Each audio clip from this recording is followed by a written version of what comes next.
Oil massage చేసేవాడు scam మింగాడు మమ్మల్ని. బిర్యానీ తిన్న తర్వాత ఎక్కడికి వెళ్తామో ఈ వీడియోలో చూపిస్తాను. వీడియోని లాస్ట్ వరకు అయితే చూసేయండి. మొత్తం అడవి కొండలే ఉన్నాయి చుట్టుపక్కల.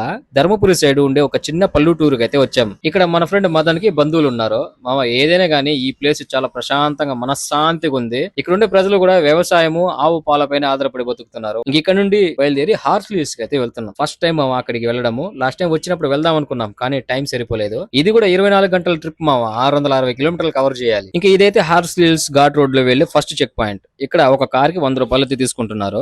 సాయంత్రం 5 అయితే చాలు మామ. ఎవరిని ఈ రూట్ లో వెళ్ళనివ్వరంట. ఈ రోడ్ లో వెళ్తుంటే నాకైతే తిరుమల ఘాట్ రోడ్ లో వెళ్ళిన ఫీలింగ్ అయితే వస్తుంది. కార్ పార్కింగ్ కోసం కొంచెం ఇబ్బంది పడ్డాం మామ పైన. వీకెండ్స్ లో క్రౌడ్ చాలా ఎక్కువ ఉంటుందంట మామ ఇక్కడ. మొత్తానికి ఆయిల్ మసాజ్ చేసేవాడు మాత్రం భలే స్కామింగ్ అయ్యాడు మామ మమ్మల్ని. ఆయిల్ మసాజ్ తర్వాత నా పరిస్థితి చూడండి మామ ఎలా ఉందో. ఆయిల్ మసాజ్ నల్లా ఇరుక్కుమని చెప్పి డబ్బులు దొబ్బేసి పైన అట్లా తడి మొదలేశాడు మామ. మటన్ బిర్యానీతో పాటు ఫిష్ ఫ్రై కూడా తీసుకున్నాం ఇక్కడ. ఇక్కడ ఫిష్ ఫ్రై తో పాటు ఫిష్ కర్రీ, దాంతో పాటు వైట్ రైస్ కావాలన్నా కానీ వంట చేసి ఇవ్వడానికి లేడీస్ అయితే ఉన్నారు. వంట చేసి ఇచ్చినందుకు వాళ్ళు కొంచెం డబ్బులు ఇచ్చేయాలి. నారాయణ అయితే ఫుల్ గా అలసిపోయాడు మామ. ఆయన వల్ల నడవడం కుదరట్లేదు అని చెప్పి ఆటో ఎక్కేసి కార్ దగ్గరికి అయితే వెళ్ళిపోయాం. కార్ అయితే ఫుల్ గా స్కాన్ చేశా. ఎందుకంటే రివర్స్ తీసేటప్పుడు లేదంటే సైడ్ నుంచి వెళ్ళేటప్పుడు బండిని గుద్దేసి వెళ్ళిపోతారు. అదొక పెద్ద ప్రాబ్లం ఇక్కడ. కాబట్టి పార్క్ చేసేటప్పుడే కేర్ఫుల్ గా పార్క్ చేయాలి. రిటర్న్ వెళ్ళేటప్పుడు మా ఫ్రెండ్ నోట్లో గొట్టం పెట్టారు మామ పోలీస్ వాళ్ళు. ఆల్కహాల్ టెస్ట్ అయితే చేశారు చెక్ పాయింట్ దగ్గర. చివరిగా కృష్ణగిరి హైవే పైన అయితే బండి ఆపాం మామ. ఇదే మా చివరి స్టాప్ అన్నమాట.